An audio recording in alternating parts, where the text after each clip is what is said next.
Testing 1, 2.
Good morning, ladies and gentlemen.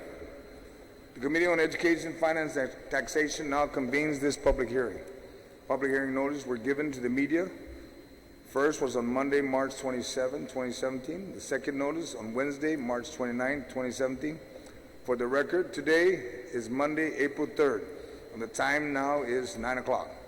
The committee will hear and accept testimonies, both oral and written, on the following. We have Robert A. Crisostomo to be a member of the Guam Education Board. Term length is 2 years. We also have Pelagio Sardoma for a member of the Guam Board of Equalization. Term length is 4 years. I'd like to acknowledge the present of Senator Will Castro, my vice chair. General rules for public hearing. The conduct of this public hearing shall be as follows. Those testifying will be recognized in the order of signing on the sheet. Written testimony may be read. Lengthy written testimony should be summarized to about 5 minutes. Written testimony should be submitted to the committee. Please provide our legislative staff with your written testimony for photocopying. Testimony shall be confined to the substance or nature of the nominee. Persons will be allowed to present oral testimony only once. Once you are done, you may be asked to remain in the room for questions or for additional testimony, as may be desired by members of the panel. When you speak, please make sure the microphone is on and that you speak into the microphone. Please state your name for the record. We'll begin testimony with Mr. Robert Crisostomo. Sir. Thank you, Senator Robert A. Crisostomo for the Education Board. Thank you, Senator San Agustin, Chairman, Committee of Education, Finance, Taxation. Senator Castro, thank you for being here, 34th Guam Legislature. I am truly humbled for this opportunity to potentially serve the parents and students of Guam once again, this time in the capacity as a board member of the Guam Education Board. I want to thank Governor Eddie Baza-Calvo for his confidence and nomination to this position, and I want to also thank my wife, who's here today, and family members, Father Mike, for their unwavering support in all that I do. Just last month, I said farewell to the Guam National Guard as I closed out 32 years of service as a reservist. Part of those years were active duty, and the other part, as you may have guessed, was as a reservist doing 1 week in a month, 2 weeks a year for annual training. I bring up my military career because I attest without hesitation that it was the experience I garnered from years of honing my leadership skills, building the characteristics of a flexible, resilient, and critical thinker that enabled me to be a nominee before you today. I'd like to pause now. Senator Uggan, thank you for being here, sir. Aside from my military experience, I also bring to the table almost 21 years of practical experience as a teacher, assistant principal, and principal. I served most of my career in the middle school before exiting employment from the Department of Education to take a full-time active position with the Guam National Guard. Being nominated to serve as a member of the Board of Education is an honor I willingly accept, and if confirmed, will provide transparency and credibility.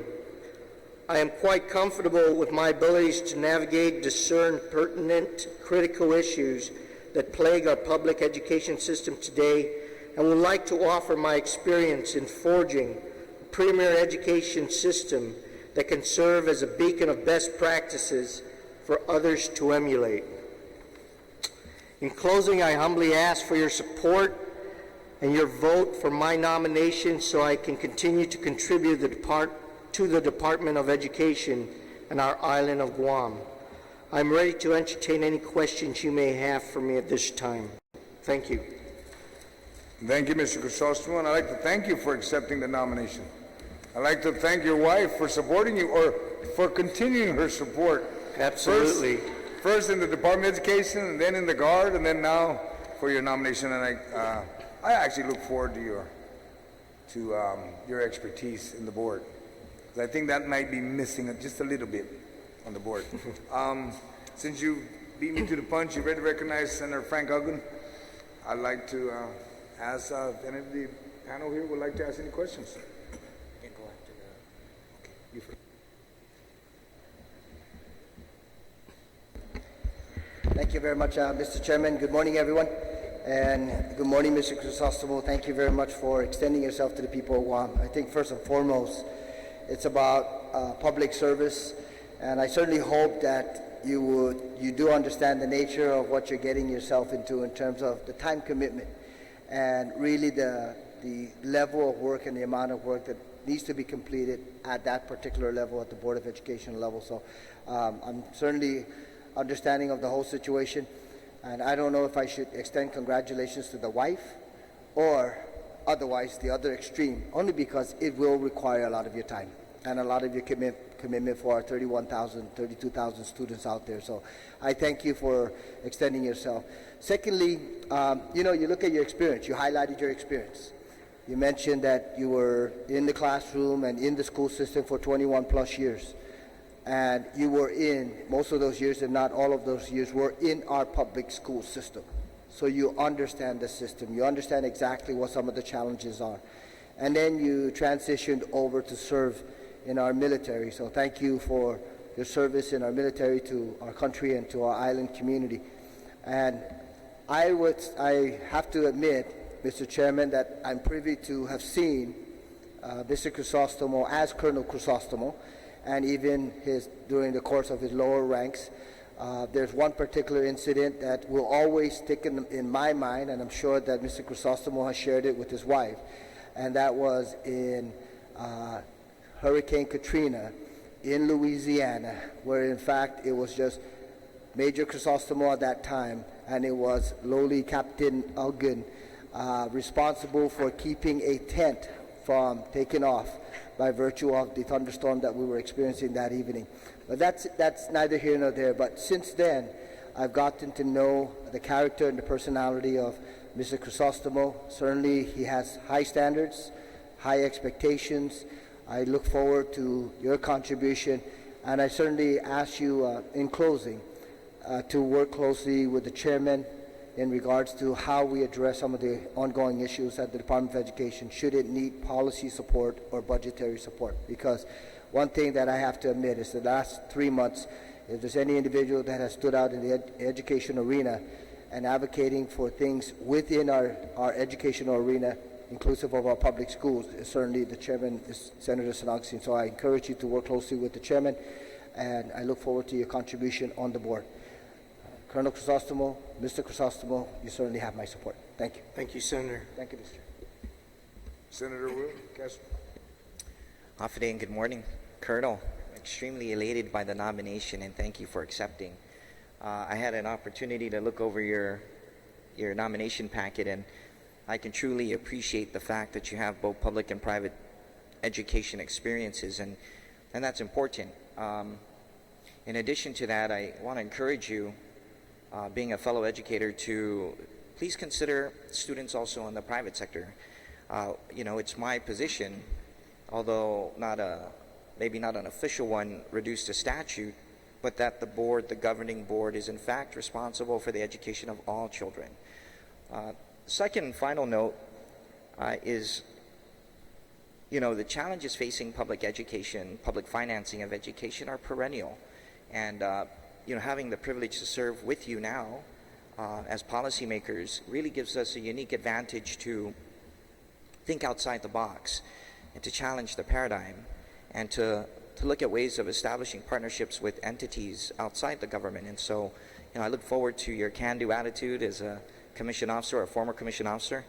And definitely your leadership dossier suggests a lot about the potential that the department has to reap from your being a part of the board. So thank you very much for accepting. I look forward to working with you, and I want to thank your wife for being an awesome colleague and partner in life. And I can attest that if she's any reflection of her fine husband, then we have the best. So thank you very much, Colonel. Thank you. Okay, what we have listed here is we have Pali Mike Crisostomo in support. No testimony. Thank you, Father, for coming. We've received the written testimony from former principal Joseph Diego. Thank you, sir. And we have Mr. Artie Logan from Revenue and Tax. Do you want to make an oral support for Mr. Crisostomo? Thank you, senators. My name is Artie Logan. I'm from Mongmototo, Maiti. My wife is from Barrigada, and my wife and the Crisostomos know each other. Actually, I am related to a relative of the Crisostomos, the Pereiras. And through the years, I've known the Colonel through, first time I met him was at Paradise in the 2000, like maybe 2000. He was working out there. He was buff, still buff. But I think that's required of him because he's in the military. But, in the military, to be a colonel, it's not just get promoted. He has to take some test, and that test is not that easy. So going through that process and getting to that to where he's at today, retiring from being a colonel, took a lot of knowledge, support, and also a lot of, I guess, when you in that leadership position, you get a lot of people going after you, saying negative things about how you run a place. But he lived through that, and now he's with us in the fiscal team. He's joined us a couple of times, and I'm very proud that he's with us. He's very open with us, so he's an asset to our fiscal team. And I support Mr. Crisostomo. Thank you. Thank you, sir. Thank you, sir.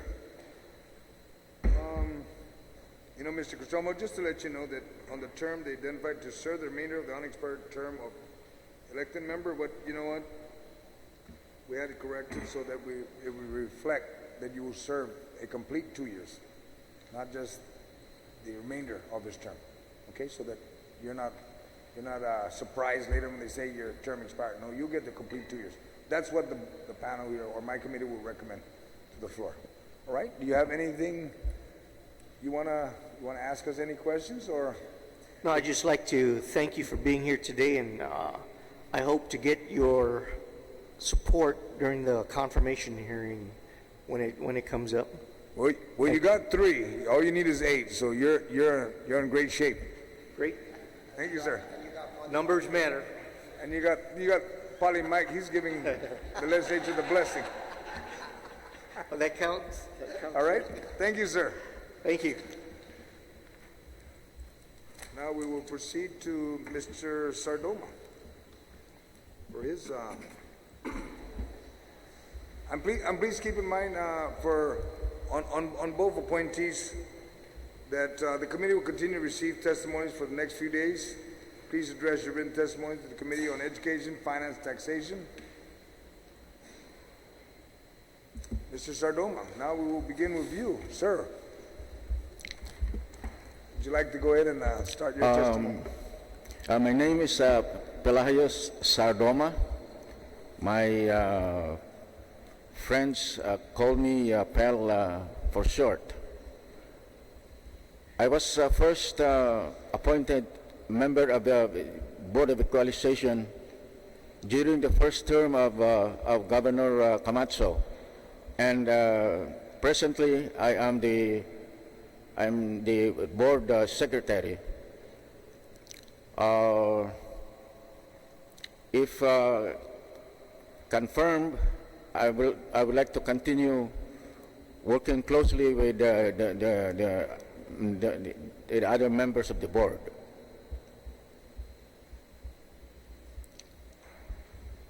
All right, thank you, sir. And thank you for accepting the nomination from the governor to continue to be on the Board of Equalization. I will ask Revenue and Tax, which you'll be serving at, Mr. Logan, sir. Thank you. Give testimony. Thank you, Senators, again.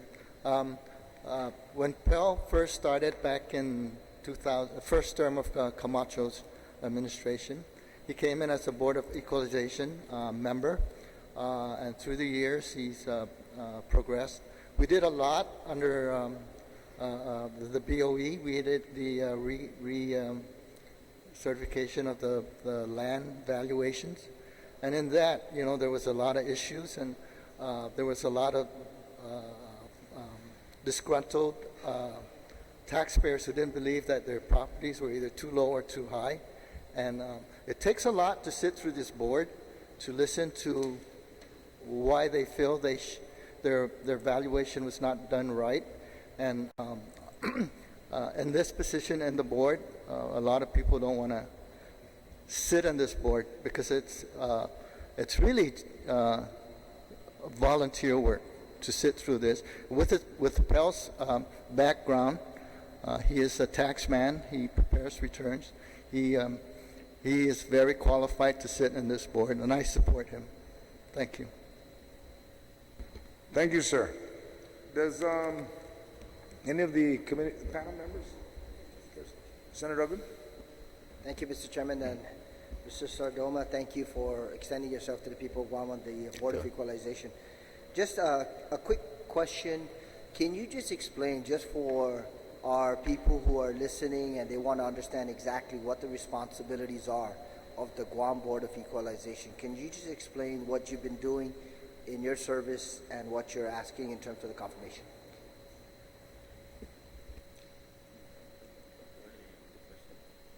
Can you repeat the question?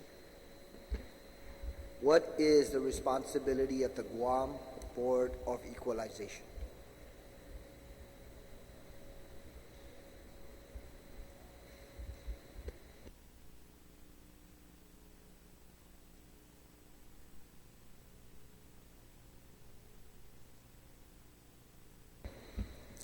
Okay, as you know, the main function of the board is to handle appeals. Once a year, the government issues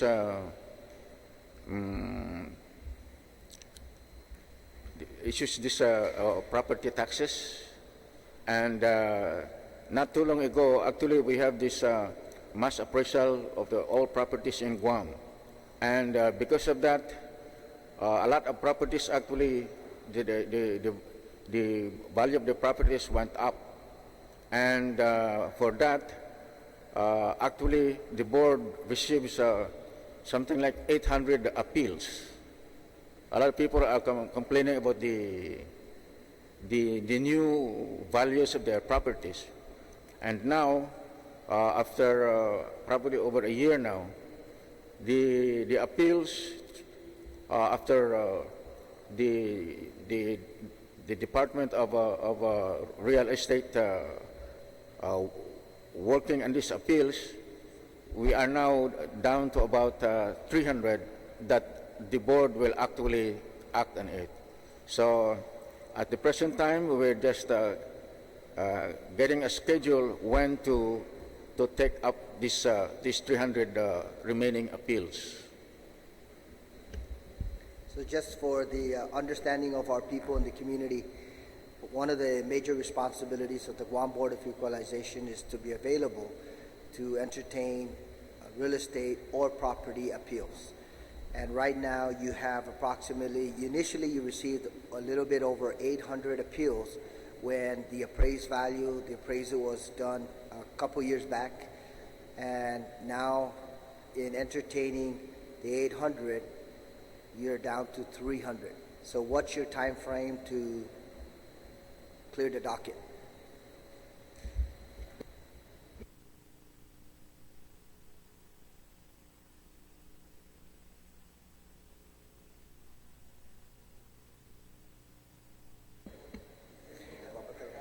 I'm sorry, Mr. Sardoma. First of all, okay, let me just mention again, yes, you've already completed 500, a little bit over 500 of the appeals, the property appeals that have been presented before the Board of Equalization. And these are appeals directly related to the appraised value escalation that took place about 3-4 years ago. So you brought that 800 appeals down to about 300, I apologize. So what is your timeline to complete the remaining 300? Only because we have individuals out there who are still waiting for a decision by the Board of Equalization so that they can pay their property taxes or make appropriate personal accommodations. Actually, the real estate department is the one scheduling when with the board to meet on these remaining appeals. Of course, it's not easy because the different members of the board, they have their own schedules, and we have to come up with the date where everybody is supposed to be available. So in entertaining the appeals, one follow-on question. Is it a first in, first out process? If you submitted your appeal and the documents are all complete and you're number one on the agenda, then you will take care of that particular applicant, versus someone gives you a call and says, we need to get this resolved, but that individual is number 99 on the docket. So what is your process that you've applied in the last few years?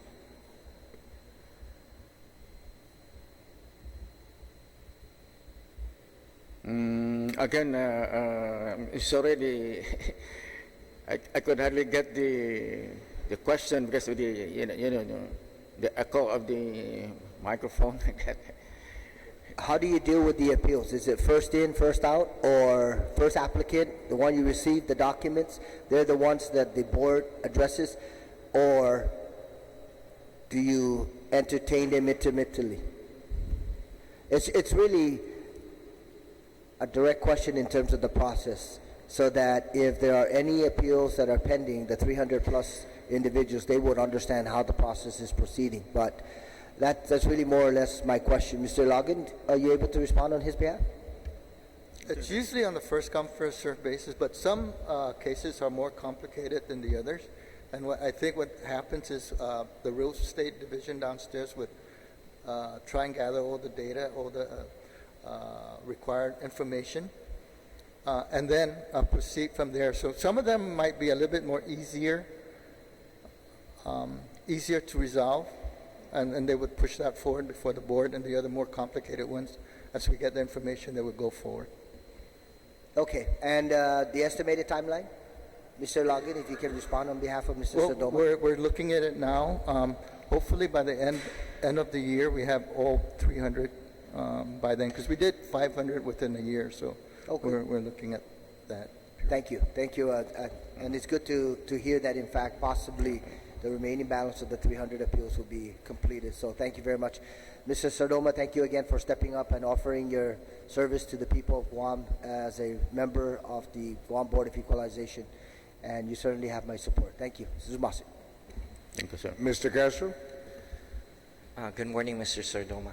Thank you for agreeing to continue to serve. I had the privilege of working with Mr. Ilagan, and in my experience, he's a man of tremendous credibility. He attested to your capacity to serve, and he also attested, I'm going to assume, implied in his testimony in support of your continuation to serve, to your personal and professional integrity. And for me, that's the most important qualification in a position like this. So given that, Mr. Ilagan, Mr. Sardoma, you have my support for confirmation. Thank you.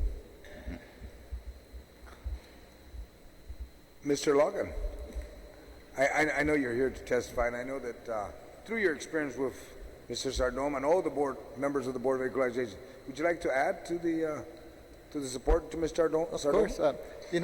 He's always, it takes a lot to sit on the board, any board. It takes a lot to come before the legislature, to speak before you, to ask for your support.